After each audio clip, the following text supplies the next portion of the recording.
Hello, my name is Ripley. Welcome to the video.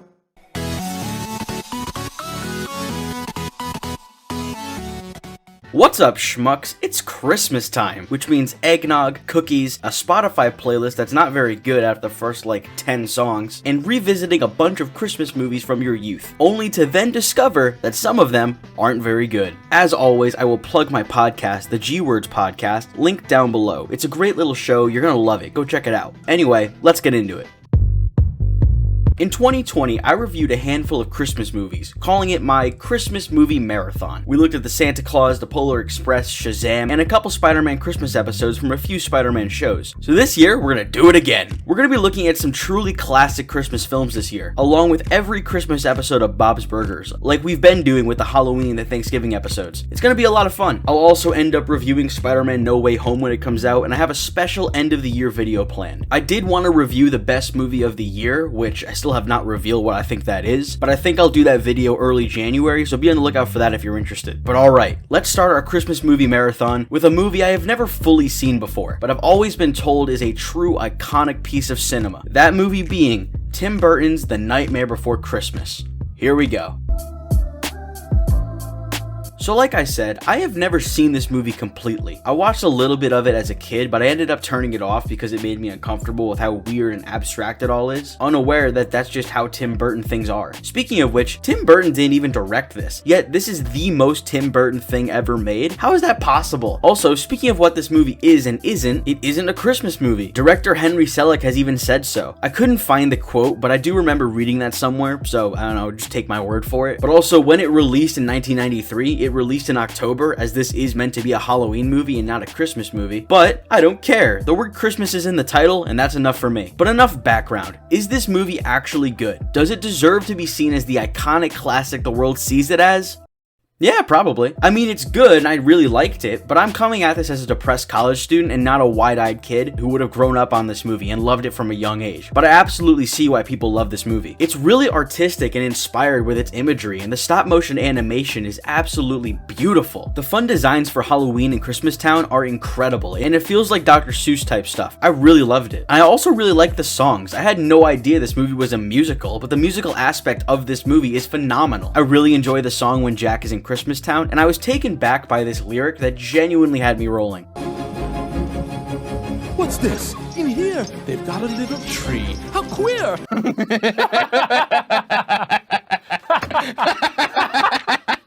I also really like the song sung by the kids as they go to kidnap Santa, and the part where the tub starts walking around put a really big smile on my face. I like that a lot. But speaking of the singing, Danny Elfman does the singing for Jack Skellington. Danny Elfman, the man behind this iconic piece of music.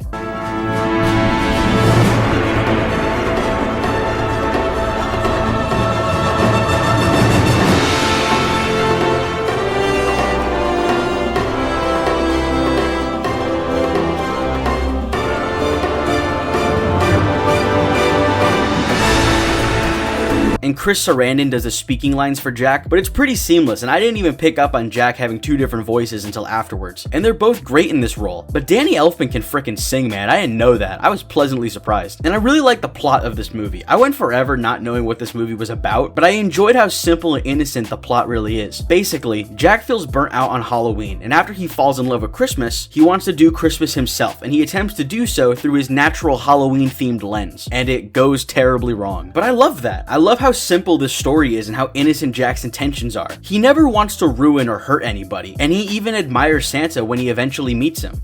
Sandy Claus, in person.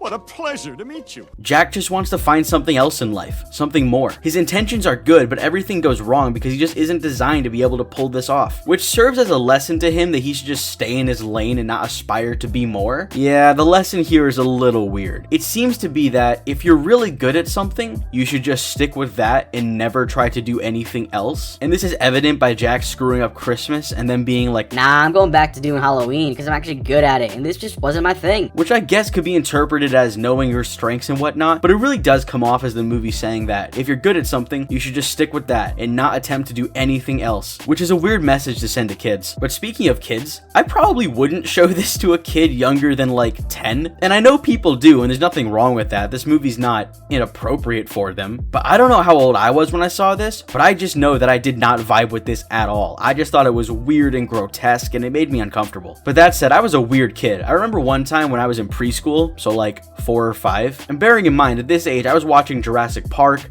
The Terminator, The Predator, just, these kids movies. I was watching them at home and I was unfazed. But in preschool, we had a movie time, and one day we decided to watch Aladdin, and I remember having an absolute heart attack over Jafar turning into a snake. Like, that scared the hell out of me. But big dinosaurs killing people? Nah, they didn't affect me at all. Yeah, I was a weird kid. Now that I'm thinking about it, it is kind of weird that I watched a robot tear through a police station unfazed, but watching some stop motion animation made me feel uncomfortable. Do I have a mental illness? Oh, this actually explains a lot. Get back on topic. Yeah, get off my back about it. Anyway, Oogie Boogie is less than a great villain. He's actually pretty weak. He just kind of shows up halfway through the movie, and we're never really given a reason why he's bad or why Jack doesn't like him. And yeah, he's a prick, but he doesn't seem like any more of a prick than all the other pricks in this town. He doesn't have any real antagonistic motives, except that he tries to kill Santa and Sally, but like, isn't everybody in this town awful? Isn't that the point? Why is Oogie Boogie particularly awful? I don't know, and this movie clearly doesn't know, because we're never told. And one last thing that I did take a little bit of an issue with, Jack and Sally just kind of get together, despite not really having any chemistry, and also they have maybe 3 interactions the whole movie. But I don't know, I mean, I knew it was coming because duh, but I just didn't like it when it happened. But also, it didn't ruin the movie, it's not a bad ending,